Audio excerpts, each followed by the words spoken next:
corporation slowly poisons Raccoon City through their water supply, leading to an outbreak that turns the infected into bloodthirsty zombies. Welcome to Hasty Films. Today I am going to explain Resident Evil. Remember, you can always watch the film, so be alerted for spoilers. Before we start off, please support the channel by subscribing and giving the video a thumbs up. The film opens up in Raccoon City at an orphanage. It is the 80s. A young Claire Redfield awakes when she sees a mysterious woman wandering the room where all the other orphans are asleep. Claire wakes up her brother Chris, but he tells her to ignore whatever she saw. Claire then walks out of her bed and sees the woman in another room. As Claire is about to approach her, she is found by scientist William Birkin, who takes her back to her room. Whilst trying to go back to sleep, the woman grabs Claire's face. It is 1998. Claire wakes up from a nightmare while on a trip with a trucker and his dog back into Raccoon City after spending time away. The trucker tries coming onto Claire but then gets distracted by another woman who is walking along the road. The truck then hits the woman onto the road. They both exit the truck to check on her. While deciding what to do, the dog tries to alert them by barking as the woman is getting up,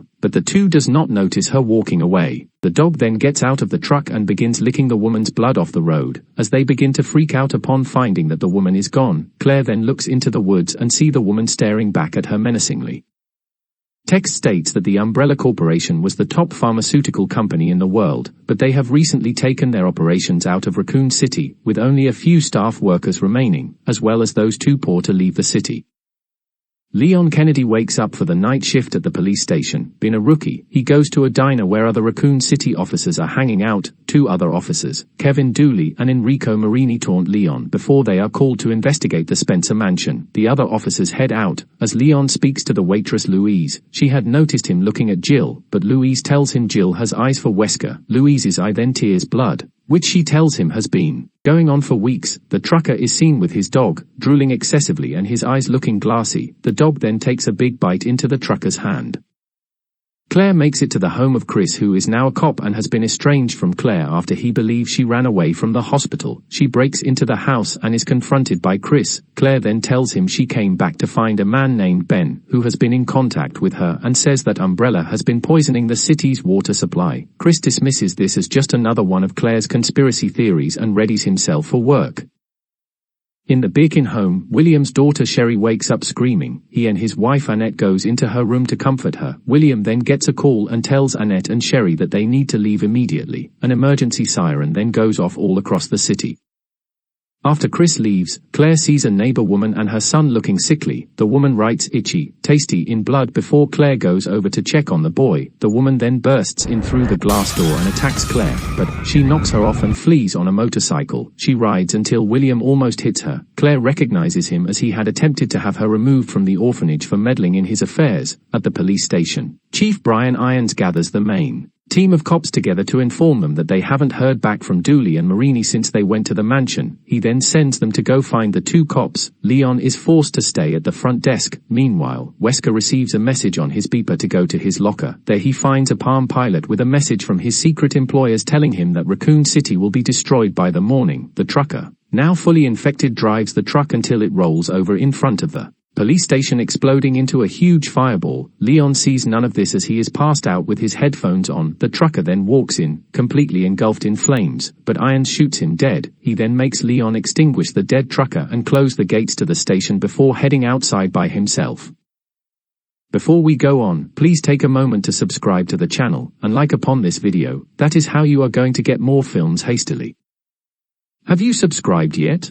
The STARS agents arrive at the mansion and are joined by Chris, with Vickers staying behind in the chopper while the other three make their way in. They find Dooley and Marini's van overturned, as well as an infected crow that Jill shoots to bits. The team then enters the mansion to find it ruined. Irons drives into town and sees armed guards keeping people away. They begin to open fire on a pair of infected civilians, forcing Irons to drive away to safety. He then goes back to the station, entering the parking garage, where he is found by two infected dogs. Irons shoots one but runs out of bullets before the other one goes for him. Claire shows up in the nick of time to shoot the dog dead. Leon comes in and shows the two that the infected are trying to break through the gate in the mansion. Chris and Aiken find an infected man biting into Marini's neck. More infected approaches, with Aiken getting killed by them as Chris tries to fight them off. Elsewhere, Jill and Wesker find a Secret entrance to an underground lab. Moments later, Vickers is killed by the infected, and the chopper crashes into the mansion, leaving Jill and Wesker unharmed. He then comes clean to Jill about working for someone else to steal William's G-virus from the lab in the mansion, eventually fleeing the city before it gets obliterated. Wesker then abandons Jill to finish his mission. Claire and Leon arm themselves. While Leon goes down to the cell, where he finds Ben locked up, he tells Leon to let him go and even threatens him by grabbing him and taking his gun, but Ben is killed by an infected man in the cell next to him. As Leon shoots the man dead, Claire comes in and is upset to find Ben dead. To make matters worse, the infected had managed to break through the gates, prompting the three to escape the station. Claire then goes with Leon and Irons to the orphanage to hide out. There they find the woman that Claire saw as a kid. Her name is Lisa. They are also found by a more mutated infected creature, a Licker, that attacks Claire and Leon. It kills Irons, but Lisa manages to jump onto the Licker and snap its neck. Lisa then hands Claire and Leon keys to the secret passage. Lisa then calls Claire by her name. Whilst searching the mansion, Claire and Leon find some old footage of kids that William experimented on. Chris continues wandering the mansion as an infected Dooley and others go for him, but he reunites with Jill and they get to safety, who tells him Wesker and that they need to leave the city. Wesker comes upon the Find the Lab, but Birkins is already there. He then orders William to hand over the G-virus, but William grabs a gun and fires at Wesker, causing him to shoot William. He hands the gun to Annette. This causes Wesker to also shoot her in the head in front of Sherry before the girl gets the gun and aims at Wesker. He is then shot by Jill and appears to die from his wounds. Chris and Jill then gets Sherry out of there, unaware that William has injected himself with several vials of the virus, and has begun to mutate. William, who was stalking Chris and Jill while mutating into a hideous creature, gets shot in the eye by Claire. Claire and Leon then find and join up with Chris, Jill, and Sherry as they make their way out of the city on a train. William, now fully mutated into a monstrous creature, breaks into the train. The heroes continue to shoot at him until Leon grabs a rocket launcher and blasts William for good. A nuke then gets dropped onto Raccoon City, as an update says that there are no survivors, but Claire, Chris, Jill, Leon, and Sherry all exit the train tunnel. The credits roll. Wesker wakes up in a body bag. He sees a woman named Ada who gives him his dark sunglasses and offers him work.